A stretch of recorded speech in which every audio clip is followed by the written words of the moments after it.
Varicose veins తో బాధపడుతున్నారా? భారతదేశంలోనే బెస్ట్ ట్రీట్మెంట్ అందించే ఏకైక హాస్పిటల్ ఏవిస్.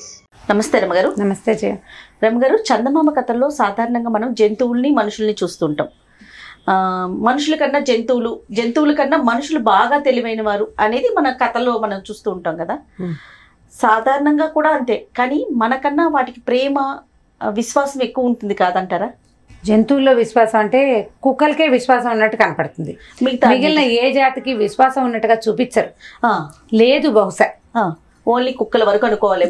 కుక్క విశ్వాసం గల జంతువు అంటే ఒకటి కుక్క, సాధు జంతువు అంటే ఆవు. మిగిలిన వాటికి వాడు విశ్వాసం కలిగి ఉంటుంటే ఎప్పుడో ఏదో ఒకటి జరుగుతుంది, కానీ ఆ జాతిలో ఉండదు. జాతి లక్షణం కాదు, గుర్తు పెట్టుకునే జాతి కాదు, అది జాతులు కావు వాటివి. ఈ కథలు మనం ఏంటి రకరకాలు చెప్తాం కదా, కాకపోతే వాటికి మనకి విచక్షణ ఉంటుంది, వాటికి విచక్షణ లేదు. వాటికి అంటే తమ పని తమ చేసుకోవటమే గాని ఇతరుల పని చెడగొట్టే తెలివితేటలు వాటికి ఉండవు. అవును, మనుషులకు అవి పుష్కలంగా ఉంటాయి. అవును, ఇది అది రెండు వస్తాయి కదా. అవును, తప్పించుకోవటం జంతువులకు వచ్చిన దానికంటే మనుషులకి బాగా వచ్చు.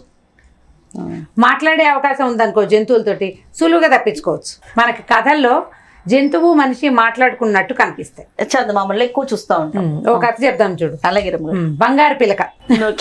పేరే చాలా నవ్వుతే, పేరే డిఫరెంట్ గా ఉంది, అయితే కథకి రెలవెంట్ గా ఉండదే అనమాట. జంతువులు మనుషులు కలిసి ఉన్నది. ఒక ఊళ్ళో ఒక బ్రాహ్మడు ఉన్నాడట.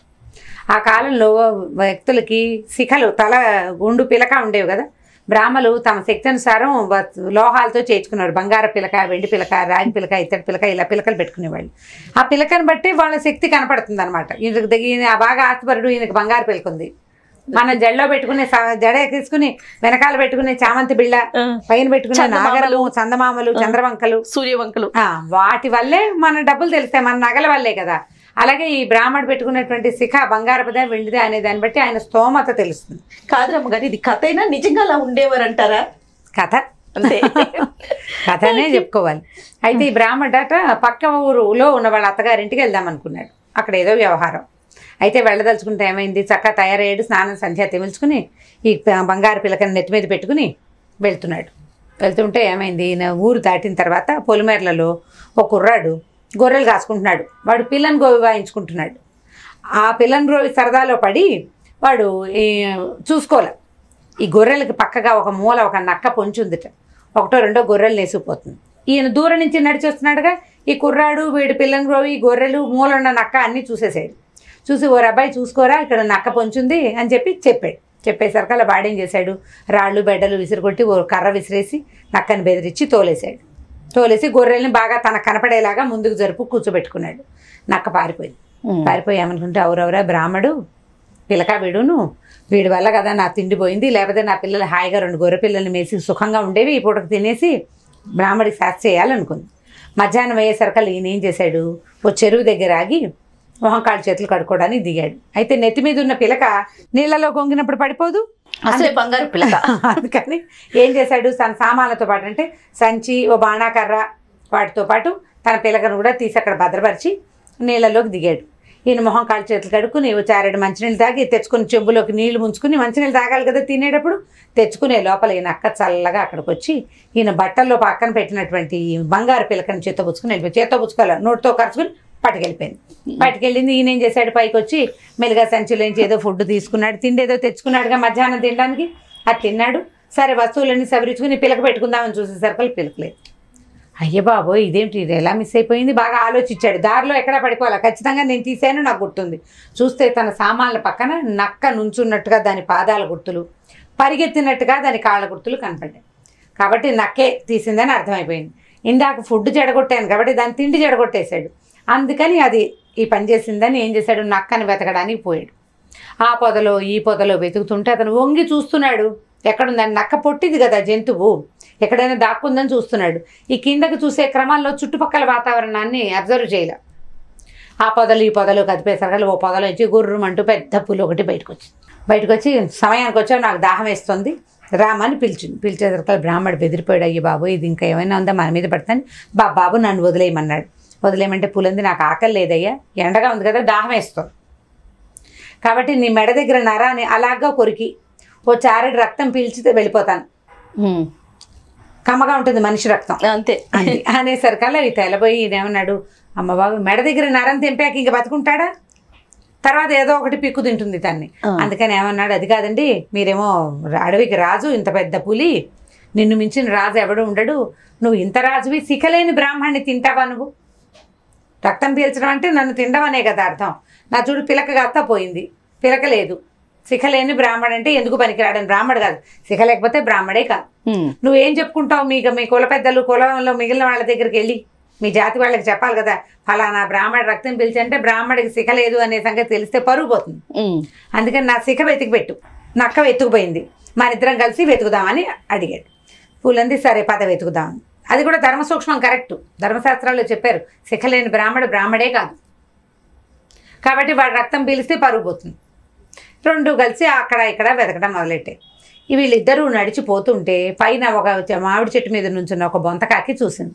చూసి ఏం చేసింది, పైనుంచి కేకేసింది, పులిబాబా, ఆ జన్మ శత్రువు మనకి మనిషి, వాడితో కలిసి ఎందుకు వెళ్తున్నావంటే, ఈయన ఏం చెప్పింది పులి, ఈయన బ్రాహ్మడు, నాకేమో దాహంగా ఉంది, మెడనరం కొరికి రక్తం పీలుద్దామంటే ఈయనేమో నాకు శిఖ పోయింది, శిఖలేని బ్రాహ్మడు రక్తం పీల్చకూడదని ధర్మ సూక్ష్మం ఒకటి చెప్పాడు, అది నిజమే, మన వాళ్ళల్లో నా పరుగు పోతుంది, అందుకని నక్క ఎత్తుకుపోయిందంటే నక్క కోసం వెతుకుతున్నావంటే, కాకంది నువ్వు మనిషి చాలా తెలివైన వాడు, నేను మోసం చేస్తాడంటే వీడికి అంత ఉందా, నేను వీడంతా చూస్తానంది పులి.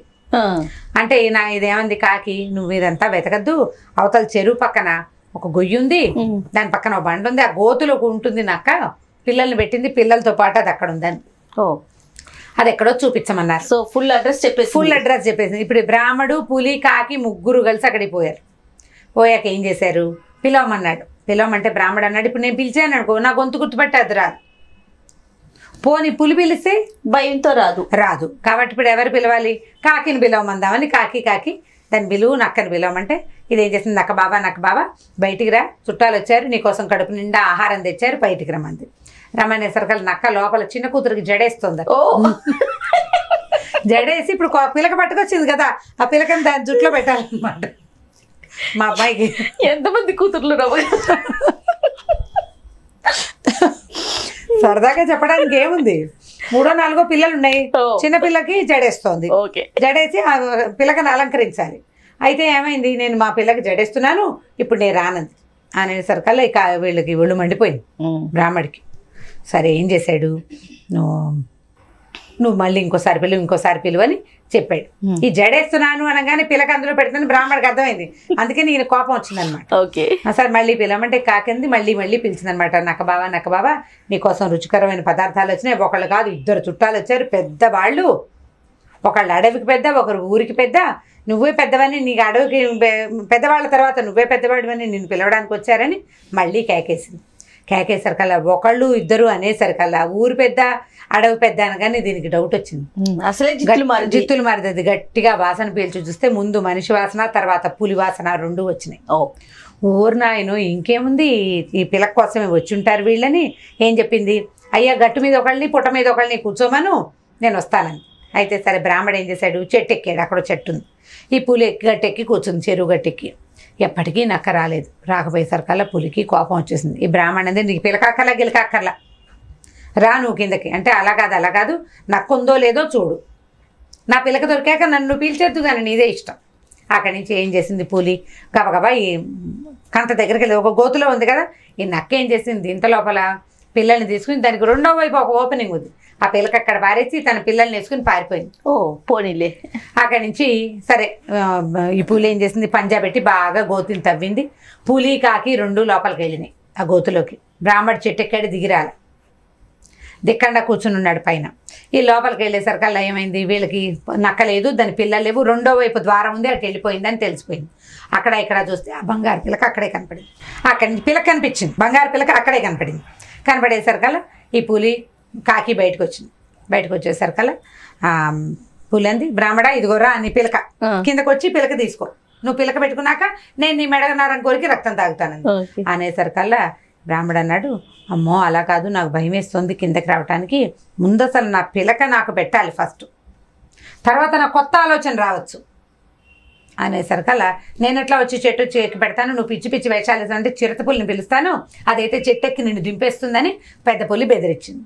అక్కడి నుంచి కాకంది, సరేలే నేనున్నా కదా నేను పెడతానండి. ఏం చేసింది, కాకి ముక్కును గరుచుకుని ఆ పిలకని పైకి తీసుకొచ్చి బ్రాహ్మడికి ఇచ్చింది. బ్రాహ్మడు అన్నాడు, నేను ప్రాణభయం, నాకు చెట్టేమో చిటారు కొమ్మకి ఎక్కేశాను, దిగటం ఎలాగో తెలీదు, చెట్టు కొమ్మని 2 చేతులతో కావిటేసుకుని పట్టుకుని ఉన్నాడు.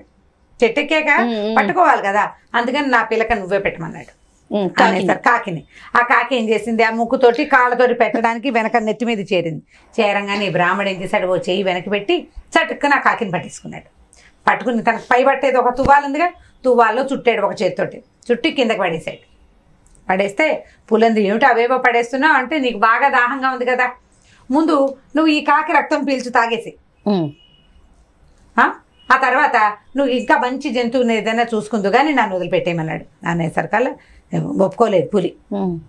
సచ్చినా నేను కాకి మాంసం తిన్ను, అది ఇంత ఉంటుంది, దానికి రక్తం ఉండేది ఇంత, అది నాకు సరిపోదు, నువ్వు బయటికి రా, నువ్వు కిందకి దిగి వస్తావా దిగిరావా, నువ్వు దిగిరాపోయినా నేను ఇక్కడే కూర్చుంటాను, సాయంకాలం దాకా చేసేవో చిరుతపుల్లని పిలుస్తా, 1 కాదు 2, 3 పిలుస్తా, నేను ఒకదాన్ని ఇంత నెత్తురు తాగడం కాదు, మొత్తం అందరం కలిసి నేను నెత్తురు పీల్చి తినేస్తాను నేను అనేసరిగా బ్రాహ్మడు వణిపోతున్నాడు. ఆంజనేయ స్తోత్రం చదివేసుకుంటాడు. మరి ఏం చేయాలి, ఏదో ఒకటి చదువుకోవాలి కదా. ఈ లోపల ఏమైంది, దూరం నుంచి శబ్దం అవుతుంది. ఈ బ్రాహ్మడు తలకాయ బాగా పైకెత్తి వంచి చూసేసరికల్లా జింకలు లేళ్ళు పరిగెత్తుకొస్తాయి. వచ్చేసరికి సరే ఏమన్నాడు, అబ్బో ఎన్ని జింకలు ఎన్ని లేళ్ళు అన్నాడు. అనేసరికి పులికి వెంటనే ఉత్సాహం వచ్చింది. జింకలు లేళ్ళు అనగానే ఎక్కడ అంటే అక్కడెక్కడో కనపడుతున్నాయి, చూడు చూడు ఎన్నున్నాయో చూడమంది. వీడు ఇంకా కొంచెం ఎగబాకి చూసి బోలెడన్ని లేళ్ల గుంపు ఎన్ని వస్తున్నాయో, బోలెడు ఒక్కొక్కటి బలిసి కండబట్టి బ్రహ్మాండంగా ఉన్నాయి, నెత్తురు ప్రవహిస్తూ కనపడుతోంది వాటి పరుగులు. అనేసరికి పులికి ఉత్సాహం వచ్చింది. ఈ మనిషి గోల మధ్యాహ్నం నుంచి వీడు వెనకాల పడి చారెడు నెత్తురు కోసం చూస్తే, వీడి తిండి ఎలా ఉంటుందో తెలియదు, అంటే వీడి మాంసం ఎంత రుచిగా ఉంటుందో నాకు తెలీదు. పెద్దవాళ్ళంతా చెప్పుకుంటారు మంచి మాంసం కమ్మగా ఉంటుంది రుచిగా ఉంటుంది అని, ఏనాడు తిన్నది కాదు. లేడి మాంసం ఎలా ఉంటుందో మనకు తెలుసు, టేస్ట్ తెలుసు కదా, టేస్ట్ తెలుసు. ఓ పెద్దదాన్ని కొడితే శుభ్రంగా 1 వారం రోజులకు సరిపడా ఫుడ్. ఈ మనిషి ఏమిది, బ్రాహ్మడు వీడు సన్నగా ఉన్నాడు, బాగా చూడు ఎటొస్తుందో చూడమని అడిగింది. అడిగేసరికల్లా బ్రాహ్మడు అన్నాడు, ఆ పక్కకు వస్తుంది, చెరువు వైపుకి వెళ్తుంది, నువ్వు ఇమీడియట్గా పరిగెత్తావా వెంటనే పట్టుకోగలుగుతావు ఒకదాన్ని అనగానే పూలు ఏం చేసింది, పరిగెత్తుకుంటూ వెళ్ళిపోయింది. పూలేటి పరిగెత్తగానే బ్రాహ్మడు గబగబా దిగేసేసి తన కర్ర చేత్తో పుచ్చుకుని ఇక ఒకటే పరుగు, బంగారు పిలక పెట్టింది కాకి, ఆ పిలకని జాగ్రత్తగా తీసి 2 పెట్టుకున్నాడు. ఇక పిలక ఉండకూడదు మనకని చెప్పి పరిగెత్తుకుంటూ ఈ పులి ఒక లేడిని వేటాడి ఇటు తిరిగి వచ్చే లోపల ఈయన ఊరు దాటేశాడు, అడవి దాటుకుని వెళ్ళిపోయాడు అనమాట అవతలకి. ఈసారి వచ్చేటప్పుడు ఒక్కడనే రాకూడదు, ఎవరైనా తోడు తీసుకురావాలనుకుని బతుకు జీవుడా అని పారిపోయాడు. ఇప్పుడు పులి ఏమైంది, అది లేడిని తిన్న తర్వాత ఇంకా దానికి ఆకలేదు దాహం లేదు, పైగా చీకటి పడిపోయింది. చీకటి పడుతుంది, మధ్యాహ్నం నుంచి ఈ కథ నడుస్తోంది కదా. చీకటి పడ్డాక అవి వేటకి గీటకి మనుషులను వెతుక్కుంటూ రావు, పోయి ఎక్కడైనా నీడ పట్టుకుని పోయి పడుకుంటాయి. తినేసింది హాయిగా, ఒక లేడీని పెద్దదాన్ని పడుకుని నిద్రపోయింది. కథ కంచికి మనం